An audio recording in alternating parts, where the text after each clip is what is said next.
La Digresión es un podcast para divagar acerca de la literatura y el espacio que ocupa en la sociedad. ¿Sirve para algo? ¿Me puede gustar? Aquí comienza La Digresión. Hola, ¿qué tal? Bienvenidos nuevamente a otro capítulo más del podcast La Digresión. Yo soy Alejandro Piña y hoy vamos a continuar un poco la conversación que dejamos pendiente en el capítulo pasado respecto al vínculo entre escritura, inspiración y drogas, ¿no?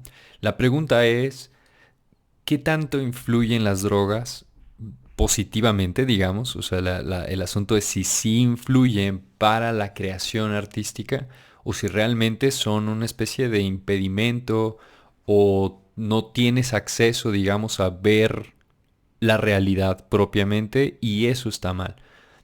No sé, discutamos. De entrada, hay que decir que lo que concluimos en el episodio anterior es que la visión que tenían los escritores del mundo antiguo, pues no deja bien parada esta discusión, ¿no? Básicamente la conclusión de la gran mayoría de ellos es que no. O sea, que aunque sí pueden tener un valor y incluso un uso social, religioso, ceremonial importante en las sociedades, el uso de las drogas realmente no debería de estar vinculado a la creación creativa, es decir, a la escritura creativa. Bueno, el día de hoy vamos a ver una historia enteramente diferente con los escritores a partir del siglo XIX hasta tiempos más cercanos. Entonces vamos de lleno con eso. La primera parada, digamos, en este autobús histórico sería hablar de un club que existió a mediados del siglo XIX que ahora se conoce con el nombre del Club de los Consumidores de Hachís. Para quien no sepa qué es el hachís, pues básicamente es una especie de resina derivada de la marihuana que tiene efectos similares, pero no exactamente los mismos, ¿no? Y a mediados del siglo XIX se reunía en este club que tenía sede en un hotel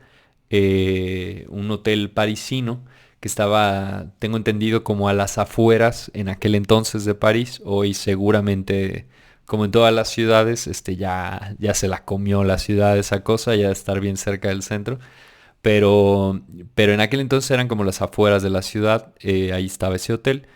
Y en ese hotel se reunían, entre otros personajes, Víctor Hugo, que es famoso sobre todo por esta novelita de Los Miserables, y Nuestra Señora de París, típicamente conocida como El Jorobado de Notre Dame, pero no, se llama nada más Nuestra Señora de París.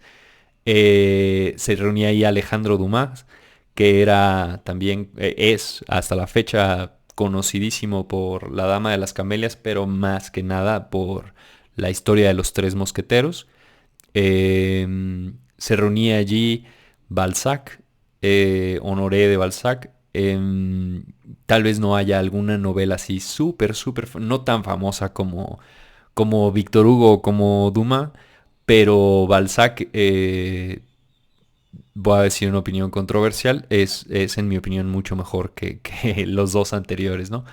Escribió algo que él llamó la comedia humana, un chingo de tomos de libros tratando de escribir esto, ¿no? Como la condición humana. Papá Goriot, entre otros. Se reunía allí también un par de poetas, Gautier, Nerval y Baudelaire, que hasta la fecha se siguen comprando los libros de Baudelaire, sobre todo Las Flores del Mal, del que hablaremos un poquito más ahorita.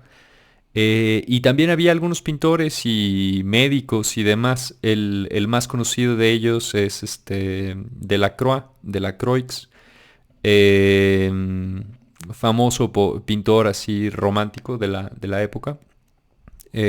Busquen alguna pintura de este compa. El de La Nave de los Locos es una gran pintura. Y también la famosa, digamos, de Delacroix sería esta de la libertad, no me acuerdo cómo se llama, la libertad dirigiendo a los franceses, un pedo así, ¿no? Una morra colgando, digamos, vestida con la bandera de Francia, así, dirigiendo ejércitos. Bien, bien chida la pintura, ¿no? Eh, Gautier, que es uno de estos varios escritores que se reunía allí, alguna vez tuvo oportunidad en un diario parisino de publicar como su experiencia. Es decir, esto no apareció en un diario personal, apareció en un diario de divulgación nacional. Está registrado, digamos, allí la opinión de Gautier, o sea, su anécdota, su recuento. Y termina, digamos, bueno, no termina el artículo, pero en algún punto del artículo menciona lo siguiente: el verdadero escritor solo necesita sus sueños naturales y no le gusta que su pensamiento sea influenciado por ninguna gente. Hasta aquí, la opinión de Gautier parece muy vinculada a todo lo que hablábamos antes respecto a digamos, a esta reticencia que tenían los escritores para acercarse a la creación, a la inspiración mediante el uso de estupefacientes.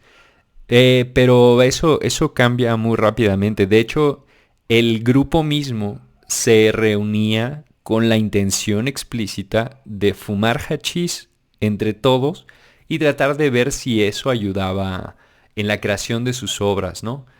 Y Baudelaire fue probablemente el de los más afectos de todo este grupito a esta madre. También recordemos que esta es una época en la que las drogas no estaban tipificadas como un problema, pues.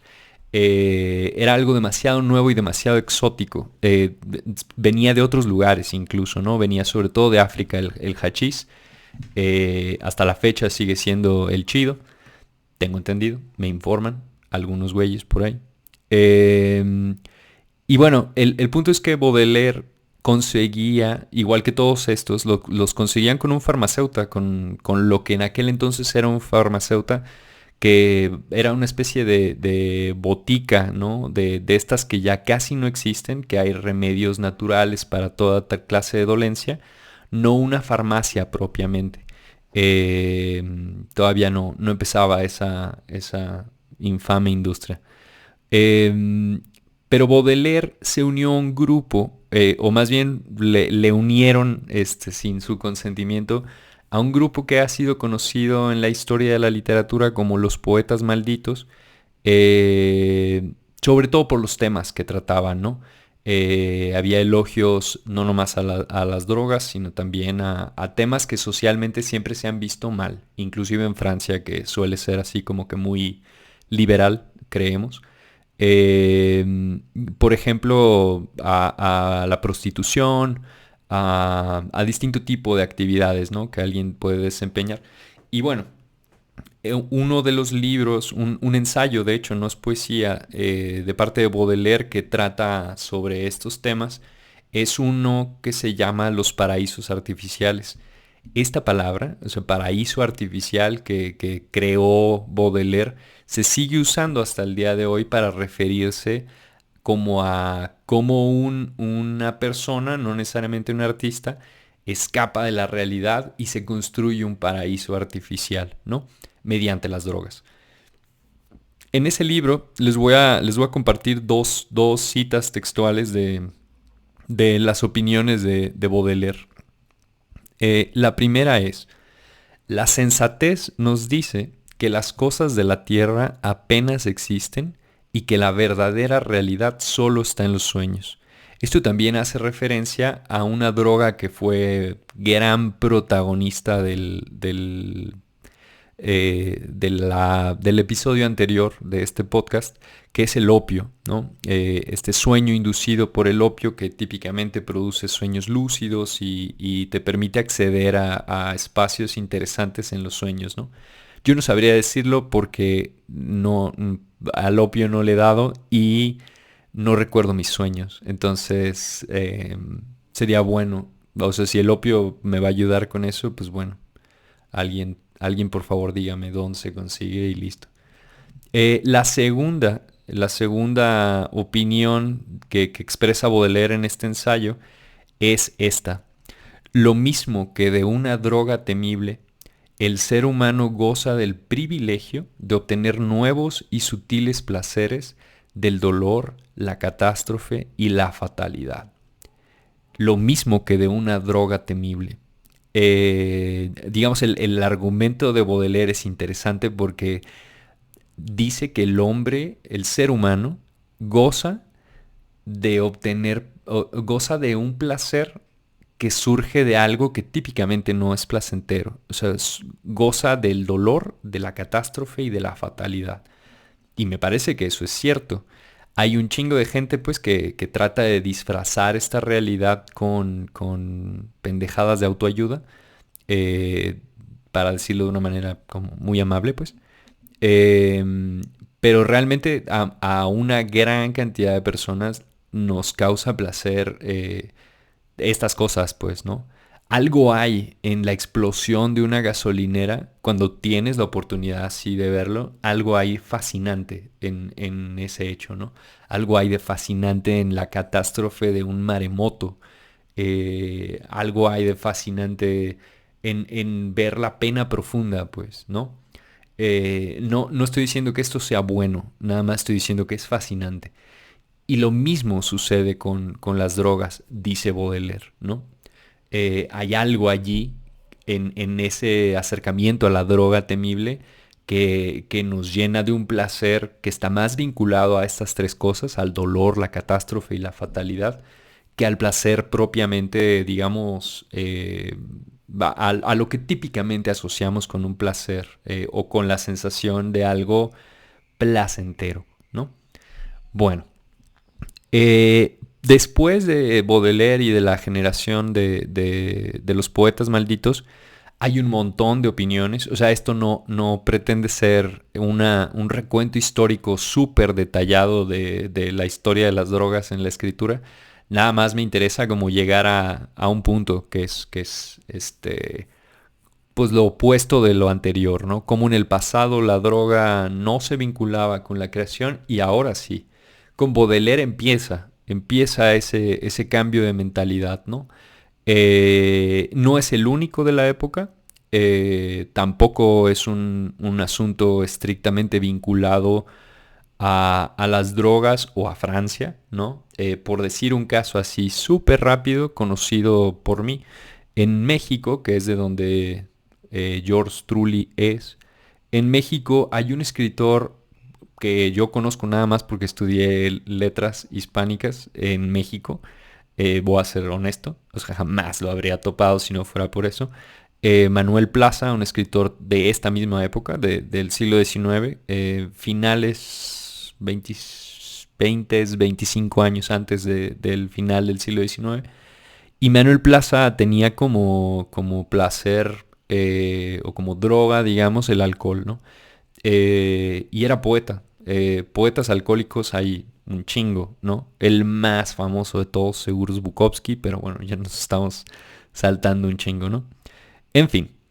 eh, Posterior a esto, digamos en el periodo de entreguerras o durante la Primera Guerra Mundial, aparece este escritor, también archiconocido, creo yo, por todo el mundo.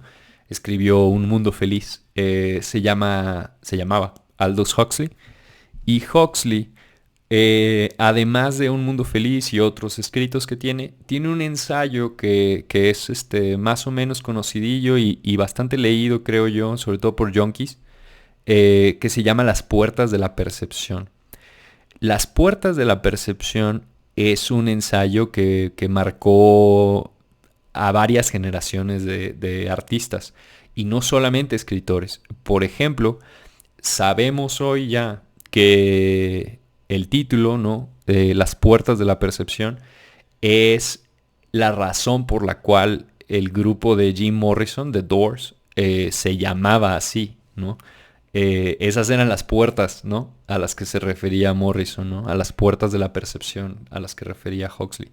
¿Qué es lo que escribe Huxley allí? Es una especie de crónica súper interesante.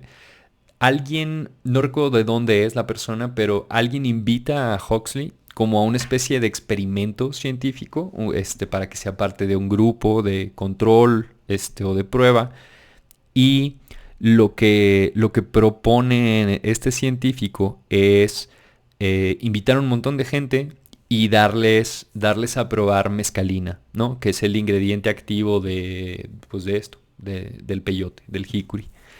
Y quiere el científico ir midiendo como las cosas que suceden, que observan, que reportan, etcétera, ¿no?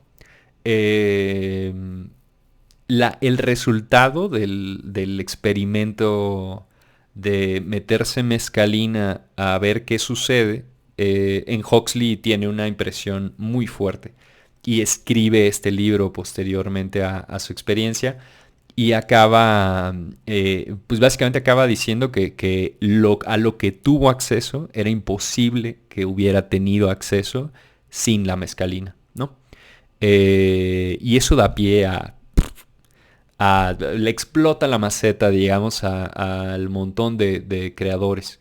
Eh, Cada vez había más esta cuestión y justo en esta época empieza ya a prohibirse el consumo de drogas, incluyendo el alcohol.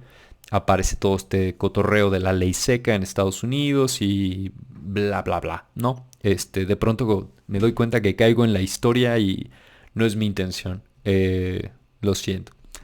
En fin, todo esto da pie a un grupo de seres humanos de Estados Unidos que acaba por cambiar el asunto para bien, en mi opinión. Para muchos será para mal, para muchos otros será para bien. Yo soy de los que piensa que es para bien. Me refiero a la generación Beat. Los Beats fue un grupo, sobre todo de poetas estadounidense, que tuvo una influencia decisiva en la cultura y más que en la cultura, en la contracultura. Es decir, la contracultura quiere decir esta idea de resistencia al poder, a lo que está establecido, a las reglas, a las normas, al famoso sistema, ¿no? Donde quiera que esté y lo que sea el sistema, a eso, ¿no? Eh, y lo que proponían los beats, digamos de entrada, era tener acceso, mediante las drogas, construir un mundo diferente, ¿no? O sea, lo primero era una exploración personal. Por eso es que también el hecho del consumo de drogas en esta época y hasta hoy, ¿no? De pronto hay algunos grupos que lo asocian con ciertas prácticas, como, no sé, prácticas de Oriente como el yoga. Y me acabo de dar cuenta que traigo una camisa que, ay Dios, no se alcanza a ver bien, pero traigo una camisa que dice yoga. Nada que ver con lo que acabo de decir, es una mera casualidad. Em, Porque las drogas, o sea, el escritor buscaba el acceso a sí mismo, pues, ¿no? A explorar el universo interior, ¿no? La otra cosa que buscaban mediante el consumo de drogas era conocer nuevos universos, tener acceso a estos nuevos universos, pero especialmente, y este es un cambio ya decisivo en la pregunta que nos hicimos al inicio, sí decían explícitamente que el consumo de drogas era también para no nomás conocer estos nuevos universos, sino crear a partir de estos nuevos universos. Eh, y esto necesariamente se vuelve una respuesta política al orden moral al menos de Occidente, ¿no? Y específicamente de Estados Unidos. Este grupo de seres humanos era de lo más variado y particular, ¿no? Digamos que cuando uno asocia como la locura con un escritor, sin problemas puedes decir el nombre de cualquier poeta beat de esta generación y es muy seguro que lo cumpla, ¿no? En algunos casos de manera francamente estúpida y trágica, como veremos ahorita, ¿no? Digamos, el padre, entre comillas, de toda esta cosa, pues, o sea, es discutible lo que acabo de decir, fue un señor que se llamaba Jack Kerouac y escribió un librito, una especie de manual, manifiesto, relato, ensayo, cosa así, que se llama En el Camino. Y en el camino, Kerouac lanza, digamos, el banderazo de salida, ¿no? Y vámonos recio con las drogas, mijos. Vámonos moviendo por el país, ¿no? Los Beats incluso establecieron sus propias universidades alternas, itinerantes por Estados Unidos. Y en cuanto la ley iba así como, hey, ¿qué pedo? ¿Qué están haciendo? ¿Quiénes son ustedes? Vámonos, trépense a la combi y fuímonos. Y cada vez va sonando esto más a la época de los hippies, ¿no? Y la razón es porque esa es la influencia que tuvieron en la contracultura, ¿no? El grupo de los Beats, mediante la poesía, de todas las cosas que pudieran ser mediante la poesía, eh, destruyó, ¿no? El orden moral de Occidente y dio camino a un montón de cosas. La reapertura de esta manera de pensar que posibilitaron las drogas, vamos siendo claros, ¿no? Las drogas y el pensamiento de estos seres humanos, eh, eso realmente facilitó el camino para muchas reformas que se dieron durante la época de los hippies en los 60. Y bueno, pues, digamos que le dio un empuje mayor a movimientos importantes como la llamada liberación femenina o la liberación sexual, entre otras cosas, ¿no? Pero ya con esto, el consumo de drogas asociado con la creación literaria ya estaba establecida. Esa conexión ya la habían hecho los Beats, ¿no? Eh, y también hay lamentos, ¿no? Con respecto a esto. El poema más famoso es uno solo. El poema más famoso de esta misma generación lo escribió un señor, un gran poeta que se llamaba Allen Ginsberg. Un poeta que estuvo en todo lo que se haya hecho, digamos, en este periodo, ahí estaba Ginsberg, ¿no? Su apellido, digamos, está vinculado como a formas de la creación súper interesantes y súper creativas, ¿no? Renovadoras y transformadoras, ¿no? El poema, decía, se llama Aullido en español. Fue escrito en inglés, evidentemente, Ginsberg era gringo. Y los versos iniciales son muy significativos. Dice el poema, he visto a las mejores mentes de mi generación destruidas por las drogas, famélicas, etcétera, ¿no? Es un poema de largo aliento, es un solo poema muy largo, ¿no? Un tipo de formato que en la época además se empezó a popularizar. Y la influencia de Ginsberg pegó con tubo, pues, con tubo. Ginsberg directamente influyó en los siguientes seres humanos o grupos que puede ser que te sean familiares, ¿no? Desde Bob Dylan, que acaba de ganar hace unos años el Premio Nobel de Literatura, cosa súper chingona, qué bueno. Los Beatles, los Doors, que mencionábamos antes con Huxley, Janis Joplin y Syd Barrett en particular, ¿no? Que está en el origen de esta bandita muy poco significativa en la historia de la música popular llamada Pink Floyd. Eh, Además, o sea, digamos, esta es una versión, ¿no? Hasta ahorita todo suena súper chido. Como, puta madre, déjame, me meto un chingo de drogas para ponerme a escribir, ¿no? Eh, Estos compas acabaron en México por muchas razones. Una de ellas era el acceso libre a mezcalina en los desiertos mexicanos, especialmente en San Luis Potosí. Pero uno de ellos se quedó acá con su esposa, ¿no? William Burroughs, que también fue un escritor prominente de esta generación. Y Burroughs se hizo muy famoso en México y en todos lados, creo yo, infamemente, porque el pendejo se le ocurrió jugar al Guillermo Tell. Guillermo Tell es una obra de teatro muy, muy vieja, del romanticismo alemán, o sea, de la época de Goethe, de Schiller. De hecho, creo que la obra es de Schiller. Si no, alguien por favor corríjame, pero creo que es de Schiller la obra de Guillermo Tell. Y esta historia es conocida, creo yo, por muchas personas, aunque no sepan que viene de una obra de teatro o lo que sea, pues, ¿no? Pero es la historia de un papá que salva a su hijo, más allá del contexto, pues, por el cual necesitan salvarse. Un papá salva a su hijo porque un cacique, digamos, pasado de lanza, le pide que ponga una manzana por encima de su hijo, o sea, encima de la cabeza de su hijo, y que con un arco y una flecha le tire, ¿no? Y si le atina, los deja libres, ¿no? Y sí le atina el güey. Entonces, pedo y drogado en su casa en la Ciudad de México, Burroughs quiere, o sea, se le ocurre, de todas las cosas que se le pueden ocurrir, se le ocurre jugar a Guillermo Tell con su esposa, que acepta, también estaba drogada y peda. Le pone un vaso de whisky encima y desafortunadamente el cabrón le vuela la maceta, ¿no?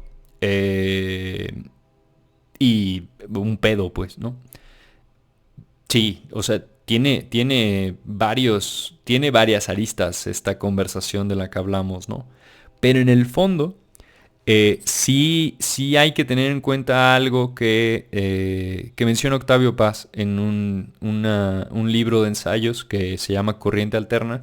Hablo un poco sobre este tema del sentido de las drogas, ¿no? Como parte de la cultura. Eh, y dice lo siguiente, textualmente en este ensayo de Corriente Alterna. Puede entenderse la verdadera razón de la condenación y de su severidad, de la condenación de las drogas. O sea, ¿por qué se podría entender que sean condenadas tan dura y tan severamente las drogas, ¿no? Y la verdadera razón es: la autoridad no obra como si reprimiese una práctica reprobable o un delito, sino una disidencia. El punto aquí de Paz, que lo hace típicamente muy bien cuando escribe ensayos, el punto es: condenar a las drogas no es tanto porque sea un delito o porque esté mal propiamente, sino porque lo que hace una persona que consume drogas es salir del statu quo, salir de la normalidad y de la norma que esta implica, pues buscar nuevas maneras de concebir el mundo, ¿no? Y eso, digamos, este recorrido que acabamos de hacer acá por el consumo de drogas por parte de escritores, esa podría ser una conclusión de estas ideas, ¿no? Más allá de si sí o no las drogas sirven para crear, o para ser más creativo, o para ser más chido, o para ser lo que tú quieras decir que eres por consumir drogas, lo que sí es cierto es que el consumo de drogas definitivamente rompe. Implica un rompimiento con la autoridad, ¿no? Y esa autoridad no solamente está, digamos, planteada en términos de corporaciones policíacas o ¿cómo decirlo?, el gobierno, pues, ¿no? Leyes y reglamentos establecidos. Tiene que ver más con una disidencia incluso personal, pues, ¿no? Decíamos que la exploración personal era importante con respecto a los beats, eso era lo que buscaban. Y dar este paso, o sea, de tratar de crear con ayuda no es algo, digamos, que yo vaya a recomendar, ni a desacreditar, ni nada por el estilo. Cada quien es dueño tanto de su cuerpo como de sus decisiones, ¿no? Pero lo que sí es que creo yo que debe de implicar una disidencia, ¿no? O sea, ya el hecho en sí es disidente, implica ruptura, pues. Pero, más allá de eso, sería importante caer en conciencia de esta ruptura y tratar de dirigirse en esa misma dirección, ¿no? Y bueno, con esto terminan estas dos partes la brevísima historia sobre las drogas y la escritura literaria, con una conclusión ahí medio interesante, al menos para mí. Y bueno, si te interesa, porfa, comparte este podcast, déjame un comentario. Estoy en TikTok, estoy en Instagram, estoy en todas las plataformas de podcasting. Y bueno, como siempre, chido bye.